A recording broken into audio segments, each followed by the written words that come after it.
For the first 15 minutes, it was easy to follow the broken trail. The snow had drifted neck-deep in some areas and left barren ground in others. The horses had taken the easiest route. He lost the trail on a ridge at one point where the wind tunneled through the terrain with a demonic ferocity. But he picked it up again at a stock gate and followed the tracks through a strand of skeletal trees. The boughs whipped like hysterical arms in a wind that moaned pathetically, as if it were a living presence. Dalton's exertion kept him warm until he lost the trail again, and the bone-numbing cold began to slow him down. Without a trail, he followed the fence line over a ridge and down a long hill until he came to another stock gate. They could have gone in either direction. Which? He shut his eyes, took a deep breath, and felt a slight tug to his right. Without hesitation, he followed the fence down a long, sloping hill to a frozen stream.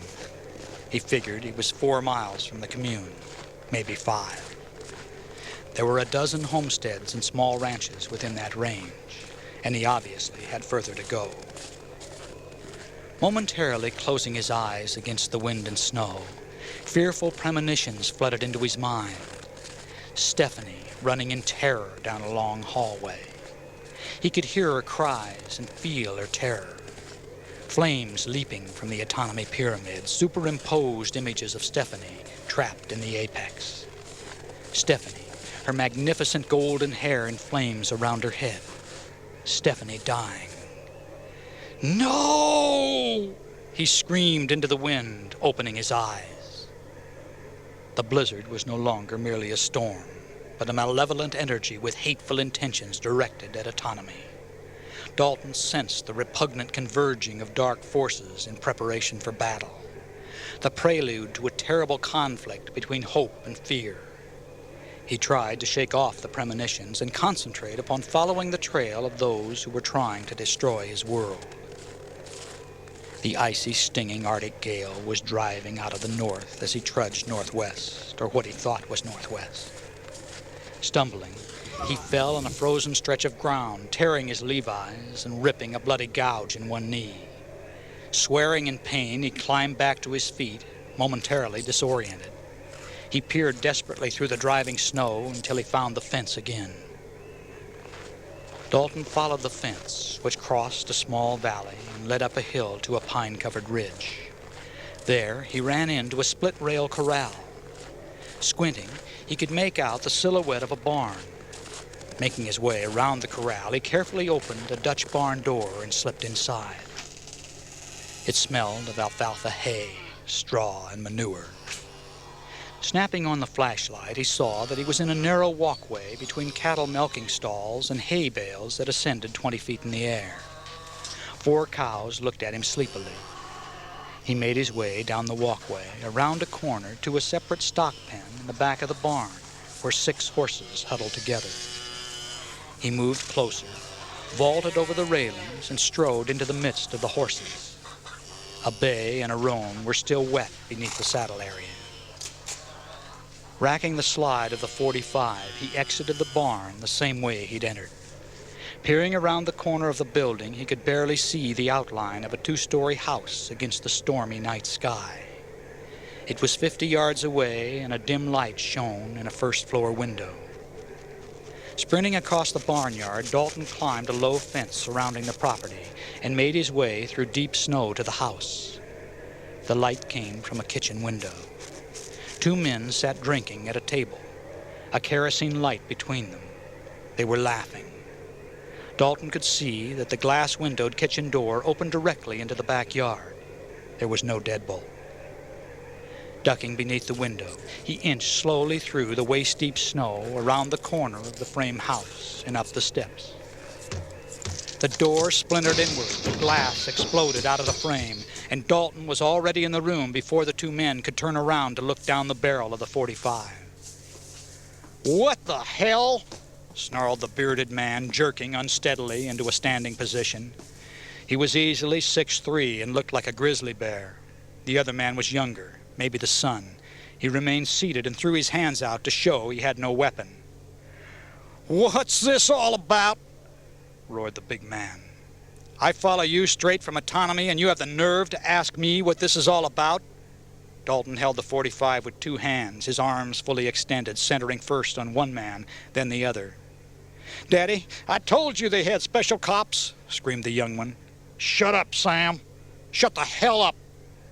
"Why?" Dalton raged. "What did we do to you?" The big man shuffled slightly to the left.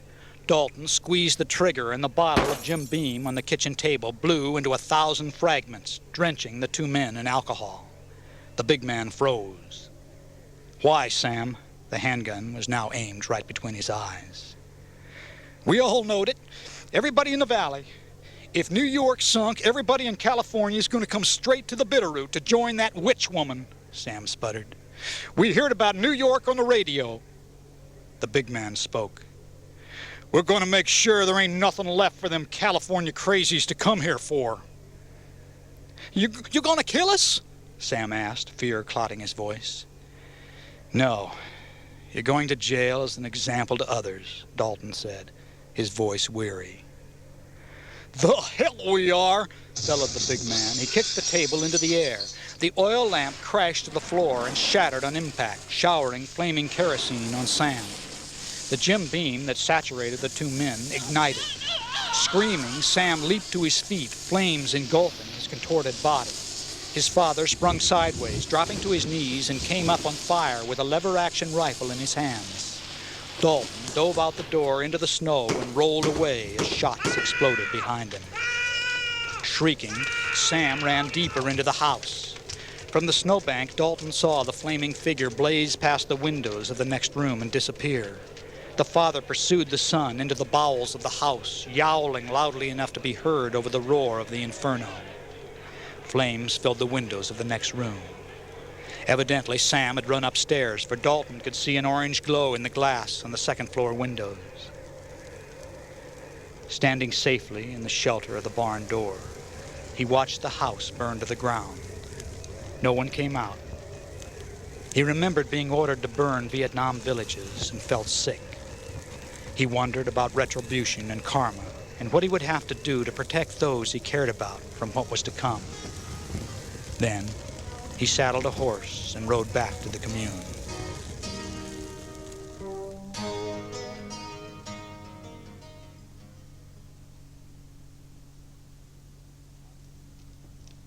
Obviously, it was their karma, Dalton said after he explained to Stephanie and Garth what had happened.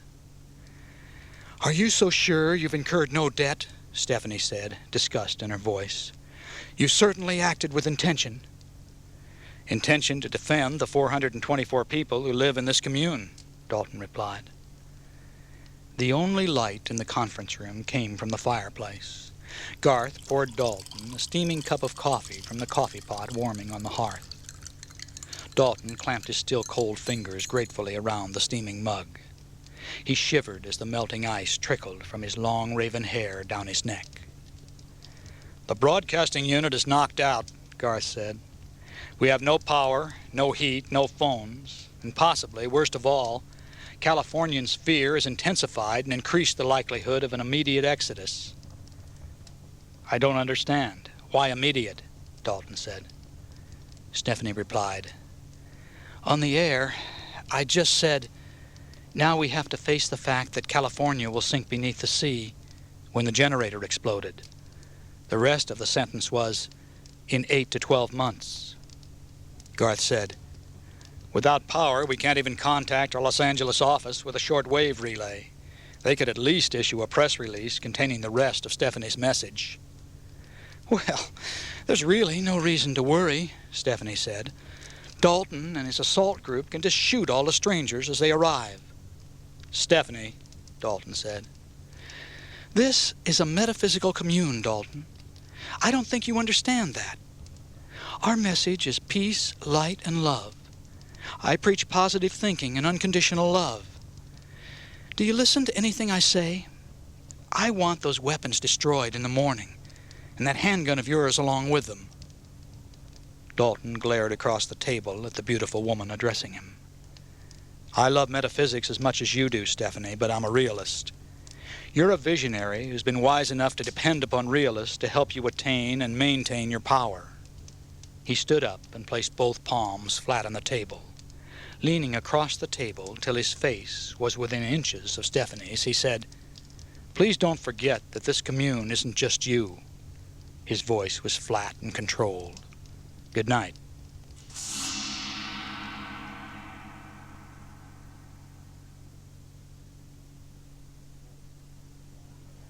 Boards covered the glassed areas blown out in the explosion on the southern side of the auditorium.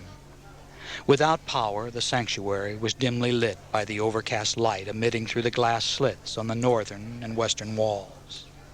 Kerosene lamps on either side of the podium illuminated Stephanie as she opened the 9 a.m. assembly.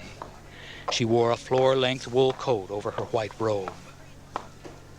"I'll do my best to project my voice. I hope you'll all be able to hear me," she said. Her breath plumed from her lips in the icy room as she spoke. The members of the commune applauded. She directed a meditation and followed it with a prayer. Then she said, "I want to report to you and allow you to ask questions, and we'll begin with Dr. Kaufman." Joshua Kaufman shuffled out onto the stage. "No one was badly hurt last night. I treated several of you for cuts from flying glass, and 3 of the firefighters developed frostbite." He spoke nervously, continually pushing his glasses up on his nose. "We were lucky," he said, continuing. "Now, the biggest danger is from the cold, but I know you're stoking the central dome fireplaces, and that will keep everyone from freezing until the power is restored. Does anyone have any questions?" Several hands shot up, and the doctor pointed at a man wearing a ski jacket who sat near the front. "We know somebody blew up the generator building. Who did it? And why?" Joshua said, "Stephanie will tell you about that." "When can we expect the power back on?" someone shouted. "When the storm allows the power company to get the wires back up, I suppose," Joshua said. "It will take weeks to rebuild the generator." "What about food?" someone else called out. "We have plenty of food, but the central kitchen is unable to function and we'll be living on cereals and canned vegetables. A representative of each dome should come to the kitchen after assembly." Stephanie thanked Joshua and said, "2 local ranchers were responsible for what happened. They feared those seeking sanctuary and autonomy will overrun the Bitterroot Valley." "Will they be arrested?" someone asked. "I can't discuss that now," Stephanie said. "Well, won't other ranchers try to finish what these 2 started?" said another voice. "I don't know," Stephanie said, "but we should send them all light." "Maybe you've angered God with your heathen beliefs," shouted Gordon Koch, standing near the back of the auditorium. The newspaper man's remark was greeted with polite silence by the members of autonomy. A moment later, one of Dalton's security men escorted him out of the sanctuary. A woman holding a young child in her arms stood up in the 3rd row. Stephanie said, "Yes, Mary." "Since when are we an armed camp? Last night, after the explosion, members of the security team were running around with assault rifles. That isn't in keeping with our beliefs." "I agree," Stephanie said. "And last night I asked Dalton to destroy the weapons." "No way!" shouted someone in the back of the auditorium. "Be realistic. We need protection." "I agree," someone else yelled. A bearded man stood up and pointed his finger at someone behind him. "What's wrong with you? We've established a peaceful, loving community. Guns represent everything we came here to get away from." "Harold, you're a cosmic foo-foo," yelled a woman. "I agree with the others. If we're going to be overrun by outsiders, we need to be prepared," a man responded. "We accept karma and preach love. If we fall back on weapons when confronted, our beliefs are meaningless," said a woman wearing a hooded poncho. Stephanie cast a glance toward Dalton, who stood with his arms crossed in the dark shadows of the wings. "Please," she shouted, raising her arms. The room went quiet. "You all know my position. Obviously, we're divided on this issue. Since Dalton directs our security, let's let him share his position." She motioned for him to join her on stage. At her side, Dalton whispered, "I won't talk against you or your beliefs in front of others, Stephanie." "I want you to state your case," she replied. "Please, speak, Dalton." Dalton walked slowly to the edge of the stage, his hands in his pockets. "The basic human rights are part of our teachings. Number 11 is, everyone has a right to protect himself from the threat of physical violence. My job at Autonomy is to deter violence when I can and handle it when I can't." "All guns should be outlawed," yelled a woman. Murmurs rippled through the room, some approving, some disagreeing. "You can't outlaw knowledge," Dalton said. "Since the 13th century, people have known that potassium nitrate, charcoal, and sulfur make gunpowder. With that awareness, anyone can easily construct a functioning weapon." "We should demand that the government enforces the laws and protects us," yelled the bearded man. "Laws are ultimately enforced with guns," Dalton said. "If you don't pay a parking ticket, eventually an arrest warrant will be issued. And if you don't come peacefully, they'll use a gun to bring you in." Dalton turned to look at Stephanie, who stood shivering behind the podium. He continued, "Thousands of panicked people will be coming here. Now, Stephanie wants to help them if we can. I will support her decisions. But some of these people won't think like we do. Some will be animals, scavengers who will rape, pillage, and destroy. Now that's what is, and all the white light in the world won't stop them." "What you resist, you draw to you. By keeping guns, we will draw the scavengers to us," a woman yelled.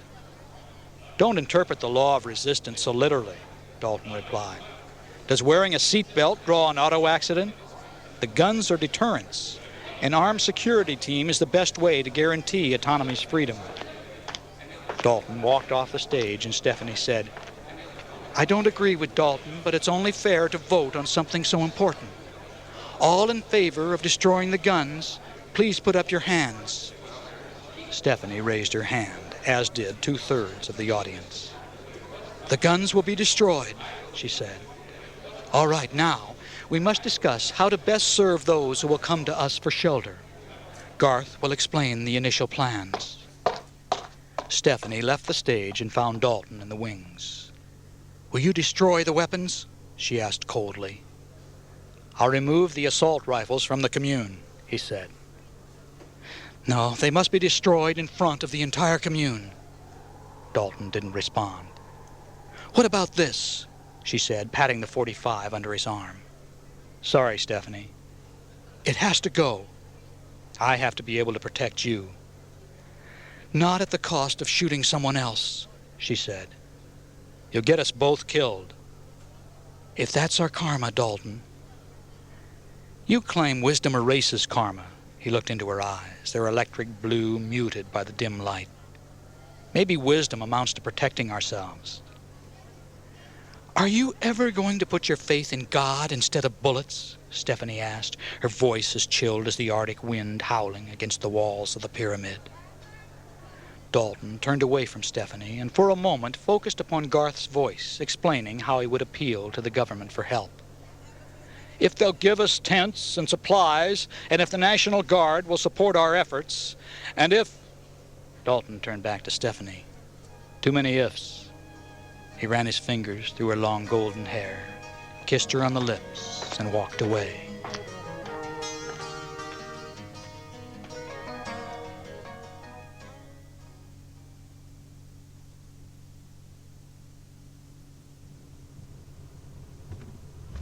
It was noon when Dalton shifted his loaded Bronco into four-wheel drive and pulled out of the Autonomy garage. He was wearing a gray parka and snow boots. Jerry Vaughn sat in the passenger seat, dressed identically. They drove slowly past the sanctuary entrance, where the assault rifles were stacked, soon to be destroyed with sledgehammers. Jerry patted the HK-91 in his lap as he looked out the window. "She didn't say anything about destroying the ammo, did she?" Jerry asked. Dalton shook his head. Jerry was a short, stocky 26-year-old.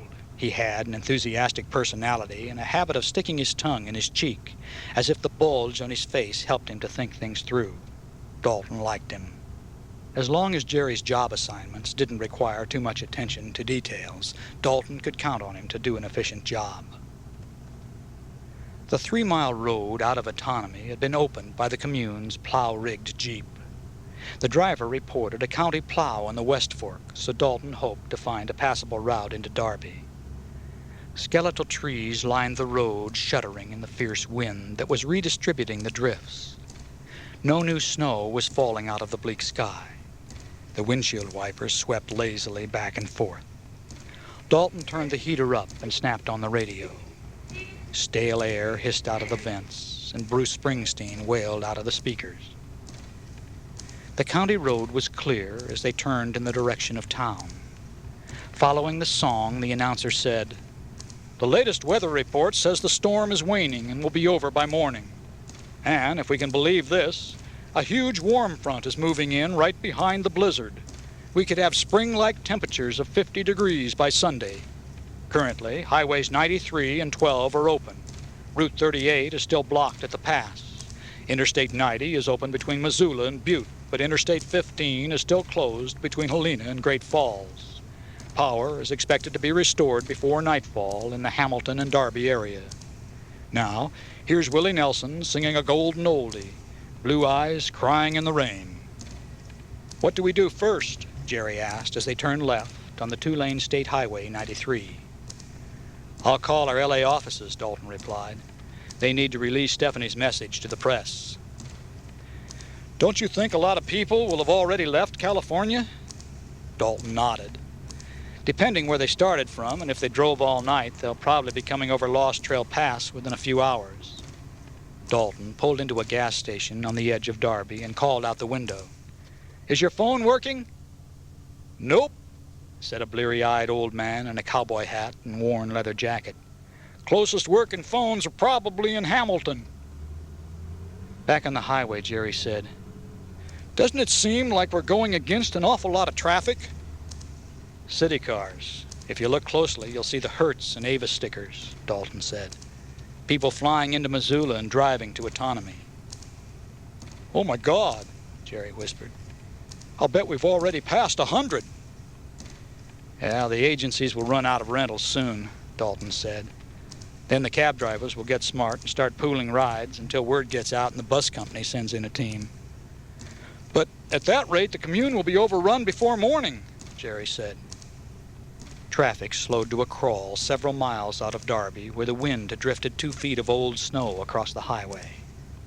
The radio disc jockey announced, "Calm Before the Storm" by Sheena Easton. The lyrics drew Dalton's thoughts to the past. He thought about the years after his discharge and how he'd attempted unsuccessfully to find himself. Attending UCLA on the GI Bill, he majored in marketing but couldn't relate to the shallow commercial manipulations. Switching his major to business, he became bored and dropped out of college. There were a few relationships with women, but they never lasted long, and he never cared. His military background helped him to land a job with a West Los Angeles detective agency where he specialized in celebrity security, primarily protecting famous actors from their fans. That's when he started drinking too much and caring too little. Sheena sang, "It's the calm before the storm, with no one's arms to keep you warm." Dalton's assignment was to protect Elizabeth Fairchild from 7 p.m. until the famous actress called it a night. He waited in the limousine with the driver while the actress enjoyed dinner with friends at Spago.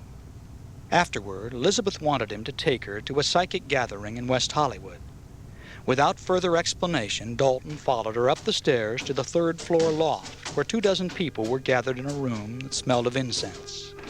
Lighted white candles sat on the windowsills, and makeshift lighting illuminated the small stage where a flute player sat cross-legged in front of an empty white chair, playing a mournful melody. Dalton sat beside Elizabeth in the back row. Sitting in the midst of a weirdo religious cult with a bitchy actress he deplored wasn't his idea of an enjoyable evening. He wanted a drink. Then Stephanie Chaldine walked on stage and Dalton stopped feeling sorry for himself. Young and beautiful, she projected so much charisma he was enchanted. After an opening prayer of protection, she explained how she would attempt to channel awareness that would serve those in attendance. The messages were direct and exacting. "To the lady who wants her husband to come back, It will happen next month. But by then, you may not want him back. To the gentleman in search of financing, I have to report that it will be necessary for you to compromise. But that's the lesson you need to learn. To the woman contemplating a move to another state, the answer is yes. I see a wooded setting. Everything in your life will get better when you are settled there. To the famous woman hoping for a part, you will get it, and you'll spend next summer on location in Greece. Elizabeth enthusiastically patted Dalton's knee. Stephanie continued. To the man who feels lost, the one wearing a gun, your life will soon be filled with dedication and purpose, if you'll accept your destiny. Please see me later. To the woman who seeks... Dalton's mind was spinning. She was speaking to him. He knew it. But how? Ridiculous. Elizabeth tapped his arm, wanting to leave. As he followed her down the stairs to the waiting limo, he couldn't keep his mind off Stephanie. After stops at 3 clubs, the actress announced that she wanted to go home. Stumbling out of the limo and up the walkway to her Beverly Hills home, she waited until reaching the front door before inviting Dalton in for a nightcap. Declining as politely as he knew how, he still engendered her wrath. "Screw you!" she hissed, slamming the door in his face. The limo driver dropped Dalton at his car, and 20 minutes later he sat behind the wheel looking up at the nondescript building off Santa Monica Boulevard. It was 2 a.m. when he knocked on the 3rd-floor door. A dark-haired young woman in a robe answered the door. He was disappointed that it wasn't Stephanie. "I'm Dalton Millay. Stephanie asked me..." "This way," the woman said. Dalton followed her through the dark, empty meeting room and down a hallway, past a kitchen and several closed doors. "In there," she said, and walked away. Dalton knocked. The door opened. Stephanie was wearing faded jeans and a tank top without a bra. "Hi," she said. "You're the man with a gun." She stepped out of the way and gestured for him to enter the small bedroom. There was nowhere to sit but the bed. Dalton walked to the window and turned. "You asked me to come back?" She closed the door and leaned against it. "Egypt," she said. "Huh?"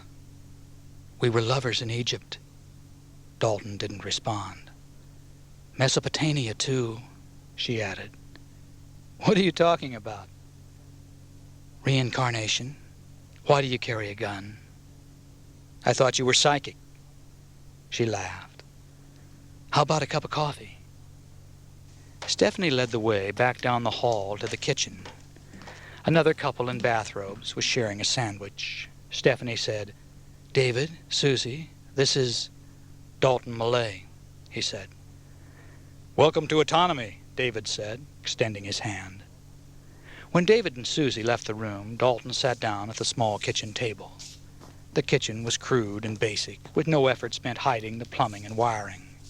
The entire floor had been a high-ceilinged industrial room converted into a loft. The kitchen, and what Dalton assumed to be bedrooms, were walled with paneling, leaving an 8-foot gap between the top of the walls and the ceiling of the room. "Not very private," Dalton said, pointing at the gap. "We're not very private people," she said, handing him a mug of steaming coffee. Stephanie sat across the table.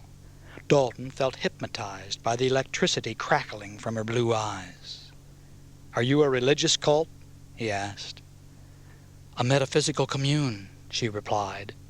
"There are 18 of us. We do what we can to contribute to the greater good and spread our message." "What's your message?" "That reincarnation and karma are the basis of reality, and spiritual evolution is the goal." "How do we evolve?" Dalton asked. "We are each born with a vibrational rate earned in past lives. How we live this life and respond to our choices will result in our advancement, or..." Dalton interrupted her. "We were lovers in Egypt?" She smiled and placed her hand on his hand. "I've known for a week that you were coming." She looked into his dark eyes. "Of course, I didn't know it was you precisely," Just that someone from my past would be coming back into my life. And you're part of my destiny? Dalton asked, turning over her hand, clasping it, and lightly rubbing his thumb across her fingers. Yes, if you care to accept it. How will I know? You'll know, she said. He followed her back down the hallway to the bedroom. Swirling highway patrol cherry lights pulled Dalton out of the past. A car was in the ditch at a crossroads. A road sign read, Hamilton, 3 miles.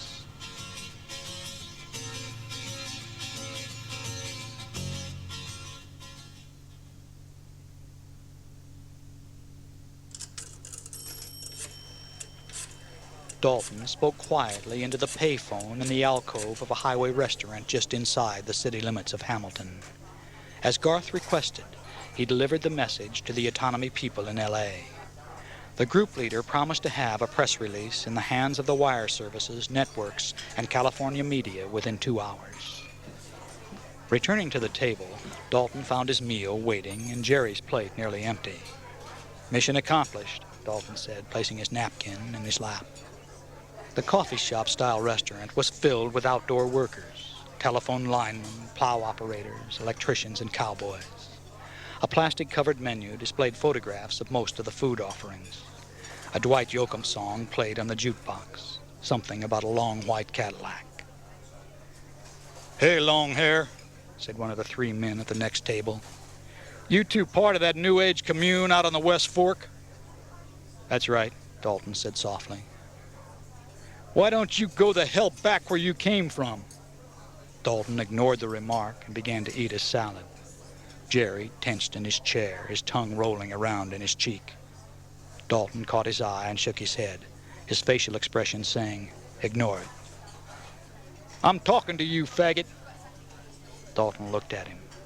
He was a big, beefy man with a weathered face, a hawk-like nose, and jug ears. Working cowboys, Dalton thought, scanning the 3 men.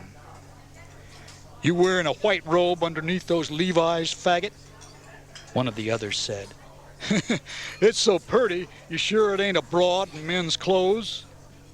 The beefy man got up, walked over, and grabbed Dalton's shirt by the collar with his right hand.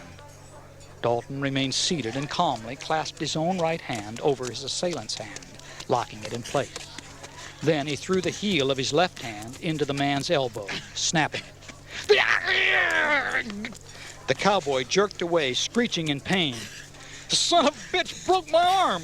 He stumbled backward into the dining table, which groaned and collapsed, taking one of the other cowboys along with it.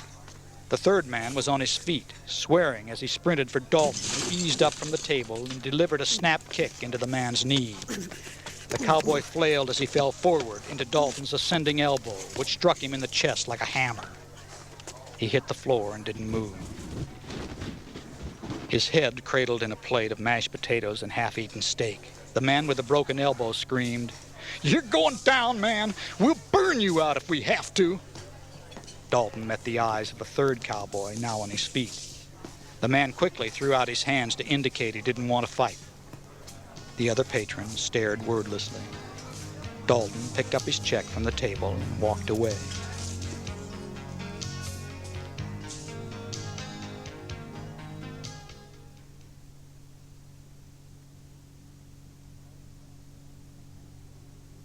The power's back on and we have phone service again, Garth told Stephanie.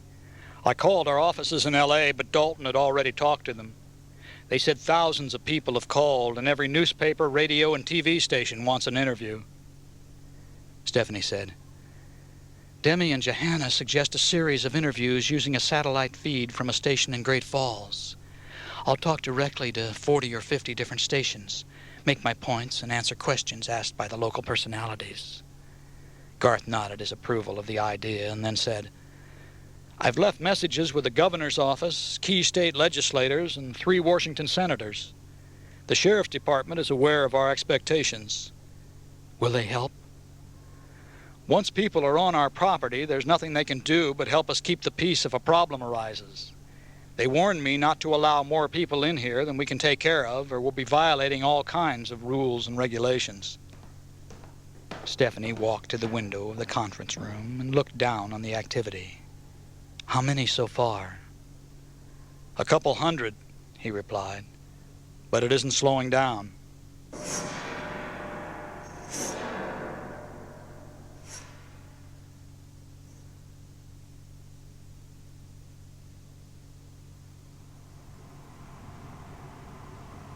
"How'd you ever get together with Stephanie in the first place, Dalton?"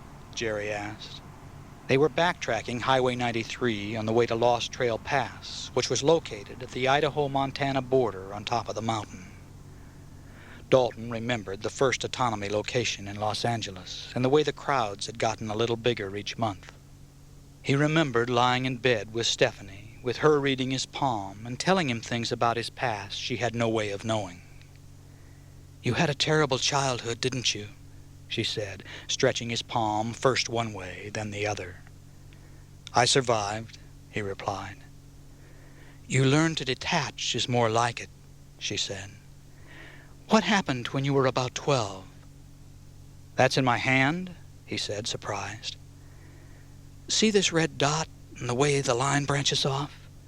She pointed at a spot on his palm, her index finger gently tracing a line.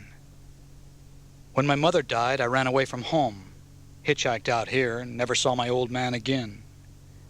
"How did you survive?" "Any way I could. My life centered around a Kenpo dojo down in Sepulveda. I kept the place spotless, and in return was allowed to attend group classes." "And you learned about Eastern philosophy?" He nodded. "Metaphysics works well with Zen," she said. "What's the value of knowing about past lives?" he asked. "To better understand the present. Be quiet for a minute. Let me tune in." Still holding his hand, Stephanie lay back on the pillow, closed her eyes, and was quiet for a while. Then she said, "You and your father have been together many times. You are what I would call old enemies.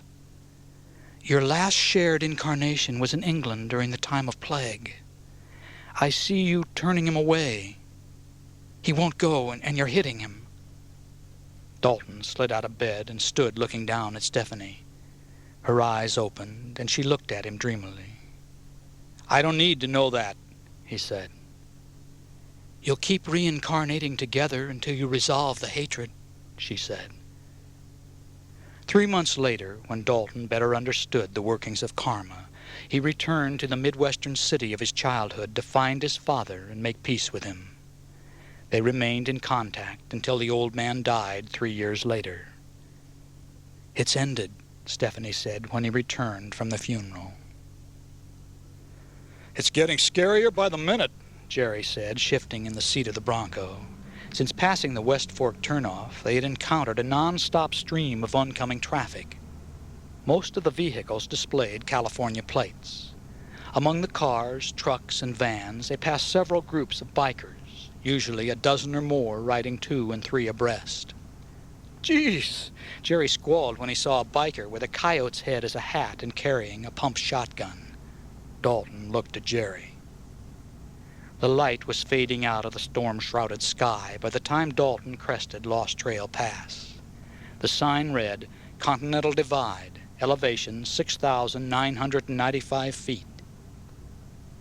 Snowplows had cut a cavern through the drifted snow, and it was difficult to find a place to pull off the road. Finally, at a curve where a snowplow had slipped off the highway, Dalton found a niche big enough to park the Bronco. 500 yards below was his target, an area where engineers had cut away the mountain to build the road. A 100-foot rock wall arose on the left side of the highway. "How do you know it's rock under all that snow?" Jerry asked. "I planned for this 3 years ago," Dalton replied. The wind had stopped blowing and the temperature was dropping fast. Dalton opened the tailgate of the Bronco. The roar of traffic shooting past on the other side of the road was so loud the 2 men had to shout to be heard. Dalton handed Jerry a 5-gallon can of gasoline. "You've got to stop the traffic so no one is on the road when I blow the mountain. Exactly 1 hour. You'll have to climb over the rubble to get back here." Jerry nodded. "Good luck." he said as he trudged down the roadway carrying the gas can. Dalton extracted a shovel and a pack containing dynamite, wire, plunger, and tools, which he slung over his shoulder. It weighed nearly 100 pounds. He closed the back of the vehicle and proceeded to climb over the 8-foot wall of snow away from the highway.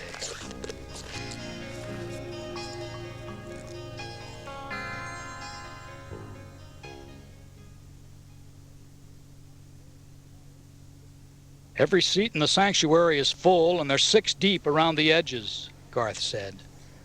The domes have also taken in as many people as they can. Stephanie looked out the conference room window at the hundreds of people milling around below. And they're still arriving? By the hundreds. I'm told our road is completely jammed with cars. Out on the highway, they've blocked both lanes for miles back down the West Fork.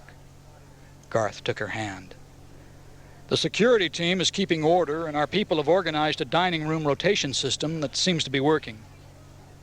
Where's Dalton? He should be back from town by now. Well, maybe he can't get back. We don't know what it's like out there. Garth, he wouldn't blow the pass, would he? Personally, I hope so. Stephanie stared at him coldly.